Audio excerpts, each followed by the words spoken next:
নমস্কার বন্ধুরা, welcome to cricket Bangla. তো বন্ধুরা, এই ভিডিওতে আমরা কলকাতা নাইট রাইডার্সকে নিয়ে আলোচনা করতে চলেছি। কলকাতা নাইট রাইডার্স বিরাট বড় সমস্যার মুখে পড়েছে। কলকাতা নাইট রাইডার্সের ফাস্ট বোলিং খুবই উইক, ফাস্ট বোলিং আনএক্সপিরিয়েন্স। এই আনএক্সপিরিয়েন্স ফাস্ট বোলিং নিয়ে কলকাতা নাইট রাইডার্স কতদূর এগোতে পারে বা আইপিএলে কিরকম অ্যাপ্রোচ হতে পারে কলকাতা নাইট রাইডার্সের, সেই নিয়ে আলোচনা করব। ইন্টারেস্টিং ভিডিও হবে, শেষ অবধি দেখতে থাকো। আমাদের চ্যানেলে প্রথমবার এলে চ্যানেলটিকে সাবস্ক্রাইব করে তার পাশের বেল আইকনটিকে অন করে দিও। শুরুতেই আলোচনা করব কলকাতা নাইট রাইডার্সের ফাস্ট বোলিংটা দিয়ে। কলকাতা নাইট রাইডার্সের ফাস্ট বোলিংটা খুবই উইক এবং আনএক্সপিরিয়েন্স ফাস্ট বোলিং। এবং হার্ষিত রানা চলে যাওয়ার পরে এখন মনে হচ্ছে কলকাতা নাইট রাইডার্স যদি মুস্তাফিজুর রহমানের ব্যাকআপ হিসেবে ব্লেসিং মুজারবানিকে না নিয়ে একটা অস্ট্রেলিয়ান ভালো ফাস্ট বোলারকে নিতে পারতো, শিন অ্যাবট, জায় রিচার্ডসন, এদেরকে যদি নিতে পারতো তাহলে কিন্তু কেকেআর এর বোলিংটা একটু স্ট্রং হতো, একটু এক্সপিরিয়েন্স আসতো কেকেআর এর বোলিংয়ে। যেখানে তোমরা যদি একটু কলকাতা নাইট রাইডার্সের লাইন আপের দিকে নজর দাও, কলকাতা নাইট রাইডার্সের ফাস্ট বোলিং এর দিকে যদি দেখো, কলকাতা নাইট রাইডার্সের ফাস্ট বোলিংটা কিন্তু খুবই উইক এবং তার সঙ্গে আনএক্সপিরিয়েন্স। এই আনএক্সপিরিয়েন্স ফাস্ট বোলিংটা কিন্তু কেকেআর কে চাপে রেখেছে এবং চিন্তায় থাকছে কেকেআর ম্যানেজমেন্টও। এই জায়গাতে কেউ আসতে পারে। হার্ষিত রানা চলে যাওয়াতে কিন্তু আমার মনে হয় আকাশ মাদওয়ালের খুব চান্স।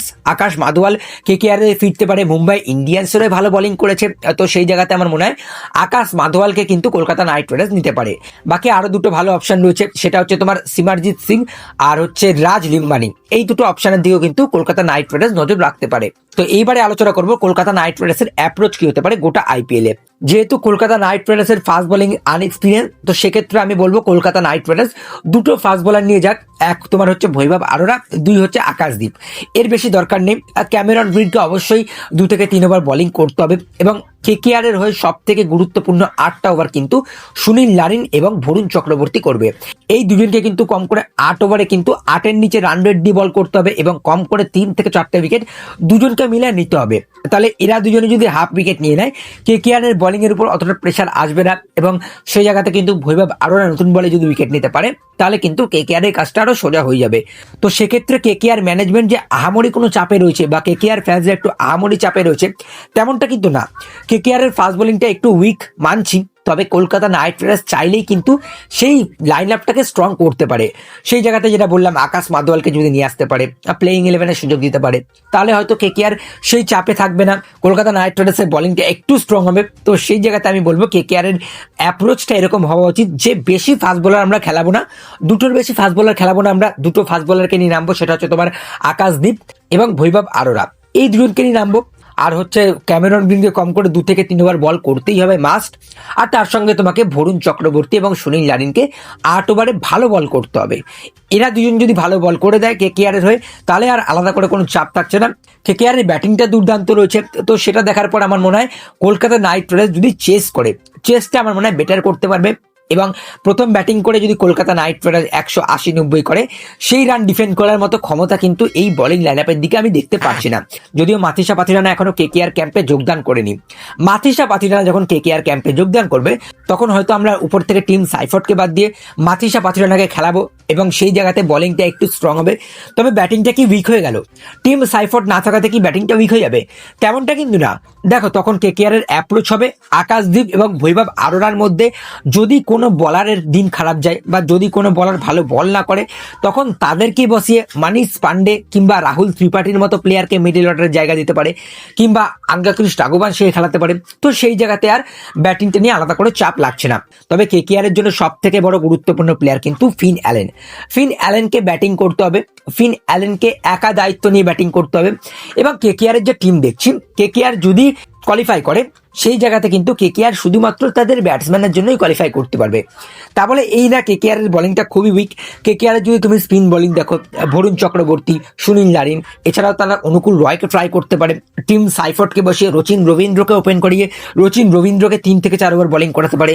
রচিন রবীন্দ্র দুর্দান্ত ফর্মে রয়েছে, দুর্দান্ত বোলিংও করছে। তো সেই জায়গাতে আমার মনে হয় এরকম কিছু লাইন আপ বা এরকম কিছু অ্যাপ্রোচ কিন্তু কলকাতা নাইট রাইডার্স রাখতে পারে। এই জায়গাতে আমি বলবো কলকাতা নাইট রাইডার্সের টিম ম্যানেজমেন্ট, কোচ, এদেরকে একটু বেশি করে কাজ করতে হবে, একটু এক্সপিরিয়েন্স দিতে হবে। বিশেষ করে ডোয়েন ব্রাভোকে একটু এক্সপিরিয়েন্স শেয়ার করতে হবে। বৈভব আরোরা, আকাশদীপকে নিয়ে একটু কাজ করতে হবে। আমার ওই জায়গাতে মনে হয় উমরান মালিককে নিয়ে বেশি কাজ করা উচিত, তার কারণ উমরান মালিকের হাতে পেসটা আছে। তবে সে যেদিন থেকে পেস প্লাস ভেরিয়েশনস বল করতে পারবে সেদিন থেকে কিন্তু একটা পাকাপোক্ত বলার হয়ে যাবে। উমরান মালিকের সাথে একটু বেশি সময় কাটাতে পারে, উমরান মালিকের সাথে যদি সময় কাটিয়ে একটু ভেরিয়েশনস শেখায়, তাকে একটু back of the hand slower on, off cutter, leg কাটারগুলো শেখায়, সেক্ষেত্রে কিন্তু কেকেআর এর জন্যই মঙ্গল হবে। বাকি যদি এবারে মাথিসা পাথিরানাকে নিয়ে আপডেট দিই, মাথিসা পাথিরানা হয়তো প্রথম দিকে আমরা ম্যাচ মিস করতে দেখতে পারি, তবে মাথিসা পাথিরানা আসবে, খেলবে নিশ্চয়ই কেকেআর এর হয়ে, এটা একটা ভালো খবর। বাকি হর্ষিত রানা যে ছিটকে গেল, হর্ষিত রানা যদি দলে আসতো তাহলে কিন্তু কেকেআর এর দলটা একদম সর্টেড লাগতো, একদম সেটেল লাগতো। তবে এই যে একের পর এক চোট, একের পর এক প্লেয়ার বাতিল হলো, এই জায়গাতে কিন্তু কেকেআর এর স্কোয়াডটা একটু নাড়াচাড়া হওয়াতে একটু দুর্বল মনে হচ্ছে। তবে কলকাতা নাইট রাইডার্স ম্যানেজমেন্ট অবশ্যই চাইবে কলকাতা নাইট রাইডার্সের যেই জায়গাগুলো ফিল আপ করার দরকার সেই জায়গাগুলো ফিল আপ করুক, ভালো ভালো প্লেয়ার নিয়ে আসুক, দলটাকে একটু মজবুত করুক, তাহলেই ব্যাস, আর কিছু লাগবে না। কলকাতা নাইট রাইডার্সের দল ভালোই লাগছে। মিডল অর্ডারে যদি একটা ভালো ব্যাটসম্যান হতো, মিডল অর্ডারে যদি একটা ভালো এক্সপিরিয়েন্সওয়ালা ব্যাটসম্যান হতো, তাহলে কেকেআর এর জন্য আরো ভালো হতো। এই জায়গাতে কিন্তু রিঙ্কু সিং এর দায়িত্ব খুব থাকছে, রিঙ্কু সিংকেও কিন্তু কাঁধে দায়িত্ব নিতে হবে। অনেক প্লেয়ারদের উপরই দায়িত্ব রয়েছে, তোমার স্পিন বোলিং এর দিকে কিন্তু সুনীল নারিন এবং বরুণ চক্রবর্তীকে দায়িত্ব নিতে হবে, মিডল অর্ডারে কিন্তু রমনদীপ এবং রিঙ্কুকে দায়িত্ব নিতে হবে, টপ অর্ডারে Ajinkya Rahane, Finn Allen, Cameron Green, এদেরকে কিন্তু দায়িত্ব নিতে হবে। বাকি ক্যামেরন গ্রিনকে নিয়ে একটু আলোচনা করি। ক্যামেরন গ্রিনের যে হাইট, ক্যামেরন গ্রিনের উচ্চতা ভালো রয়েছে, ক্যামেরন গ্রিন কিন্তু অনায়াসে ইডেনে ভালো বল করতে পারবে। তো সেই জায়গাতে আমার মনে হয় ক্যামেরন গ্রিন ভালো বোলিং করবে ইডেনে। 4 ওভার কিন্তু ক্যামেরন গ্রিনকে দিয়ে ইডেনে করানো যেতে পারে, তার হাইট রয়েছে, তার বাউন্স রয়েছে, এবং টেস্টে আমরা দেখেছি ভালো লাইন লেন দিয়ে বল করে।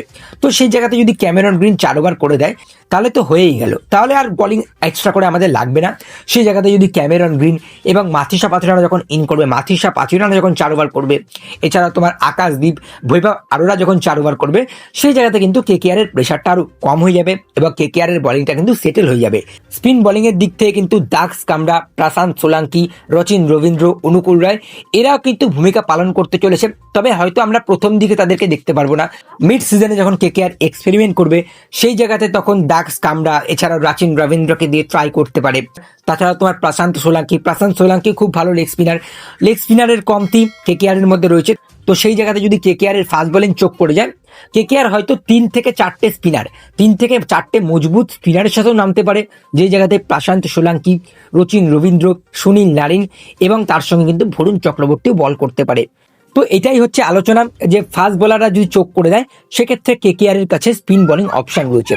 তো আলাদা করে চিন্তার কোনো বিষয় নেই।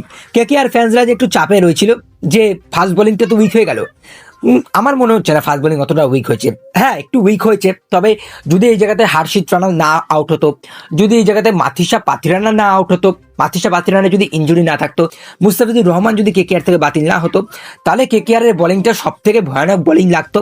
কেকেআর এর fast bowling plus spin bowling plus top অর্ডারের ব্যাটিং, ওভারঅল কিন্তু কেকেআর এর দলটা পুরো সটেড লাগতো। তবে এই জায়গাতে যখন কেকেআর এর প্লেয়াররা একটু ইনজার্ড হয়ে গেল, মাথিসা পাথিরানা ইনজার্ড হয়ে গেল, হর্ষিত রানা ইনজার্ড হয়ে কিন্তু দল থেকে ছিটকে গেল, এই জায়গাতে কিন্তু কেকেআর এর মধ্যে একটু হালচাল হয়েছে। তবে আশা করব কেকেআর ম্যানেজমেন্ট এই হালচালটাকে পূরণ করে যে জায়গাতে যেই প্লেয়ার দরকার হয় সেই জায়গাগুলো ফিল আপ করবে। কলকাতা নাইট রাইডার্স ভালো কিছু করবে, ভালো করে শুরু করবে মুম্বাই ইন্ডিয়ান্সের সাথে প্রথম ম্যাচ। আমি এই জায়গাতে বলবো কলকাতা নাইট রাইডার্সের কাছে বিরাট বড় একটা সুযোগ, 2 পয়েন্ট নিয়ে কিন্তু তারা শুরু করতে পারে। মুম্বাই ইন্ডিয়ান্স 2013 পর থেকে কিন্তু এখনো তাদের ওপেনিং গেম জিততে পারেনি। তো সেই জায়গাতে আমি বলবো কলকাতার কাছে একটা বিরাট বড় সুযোগ, কলকাতা নাইট রাইডার্স এই ম্যাচটা জিতে একটু কনফিডেন্স নিয়ে যাক। আর এই যে আনএক্সপিরিয়েন্স বোলিংটা রয়েছে, এই বোলিংটা একটু এক্সপিরিয়েন্স হোক, একটু কনফিডেন্স পাক, এবং তার সঙ্গে কিন্তু যেটা বললাম কোচিং স্টাফদের কিন্তু তাদের এক্সপিরিয়েন্স শেয়ার করতে হবে, তাদেরকে একটু বেশি করে সময় কাটাতে হবে। মেনলি ডোয়েন ব্রাভো, যেটা বলছিলাম ডোয়েন ব্রাভোকে একটু বেশি করে সময় কাটাতে হবে।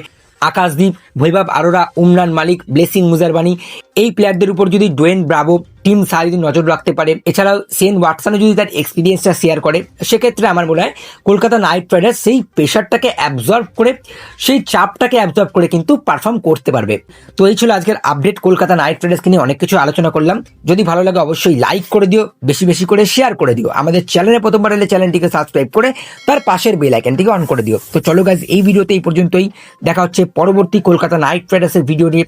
ততক্ষণের জন্য টাটা।